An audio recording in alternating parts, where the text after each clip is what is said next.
మరి April 5th family స్టార్గా మనందరినీ పలకరించబోతున్న విజయ్ దేవరకొండ గారు మాట్లాడతారు ఇప్పుడు.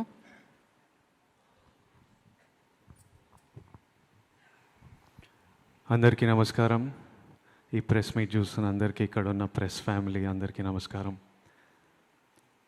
ఫ్యామిలీ స్టార్ అనేది ఒక టైటిల్, ఒక ట్యాగ్ కాదు, అదొక క్యారెక్టరైజేషన్. మనందరి ఫ్యామిలీలో ఎవరో ఒకరు ఉంటారు, వాళ్ళు ఉంటే మనకు ధైర్యం అనిపిస్తుంది. వాళ్ళు మనకు ధైర్యాన్ని ఇస్తారు, మనకు ప్రేమిస్తారు. ఏదైనా ప్రాబ్లం వస్తే వీళ్ళతో మాట్లాడుకోవచ్చు, వీళ్ళు చూసుకుంటారు, నా వెనుక వీళ్ళు ఉన్నారు.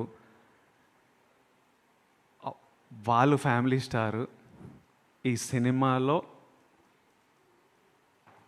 నా పాత్ర ఆ ఫ్యామిలీ స్టార్. ఫ్యామిలీకి ధైర్యం ఇచ్చేటోడు, ఏ ప్రాబ్లం వచ్చినా ముందు నిలబడేటోడు, అందరికీ వెనక నుంచి support చేసేటోడు.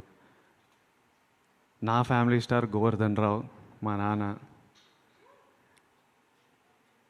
Govardhan Rao, I love you, thank you for everything. నేను కథ విన్నప్పుడు బుజ్జి, మా డైరెక్టర్ బుజ్జి తన లైఫ్ నుంచి, తను చూసిన ఎక్స్పీరియన్సెస్ నుంచి రాశాడు ఈ కథ. కానీ నాకు కథ చెప్పినప్పుడు నా లైఫ్, మా నాన్న ఇవి కనిపించినాయి నాకు.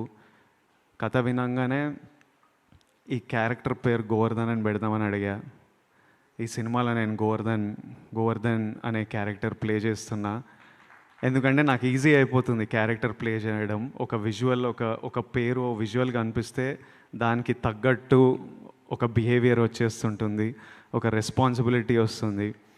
So April 5th is a very special day.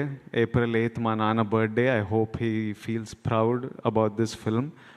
మీరందరూ April 5th రోజు చాలా ఎంజాయ్ చేస్తారని మేమందరం నమ్ముతున్నాం. ఈ బట్టలు వేసుకోవడానికి కూడా కారణం అదే. మనం సెలబ్రేట్ చేస్తున్నాం పండగ రోజు, మన ఫ్యామిలీ అంతా ఎట్లా సెలబ్రేట్ చేస్తున్నాం అట్లా అన్నీ సెలబ్రేట్ చేయాలి మనము. సమ్మర్ హాలిడేస్ వస్తున్నాయి, ఫ్యామిలీస్ అందరికీ ఇదో సెలబ్రేషన్లా ఉండాలని కోరుకుంటున్నా. దిల్ రాజు గారికి April 5th చాలా స్పెషల్ డే. అదే రోజు దిల్ రాజు అయ్యారని మనకు చెప్పారు. మళ్ళీ April 5th చాలా మెమరబుల్ డే ఉండాలని కోరుకున్నాను. And watch it with your families and have fun. Thank you so much. Thank you Vijay గారు, thank you so much. And మనం ఇప్పుడు మన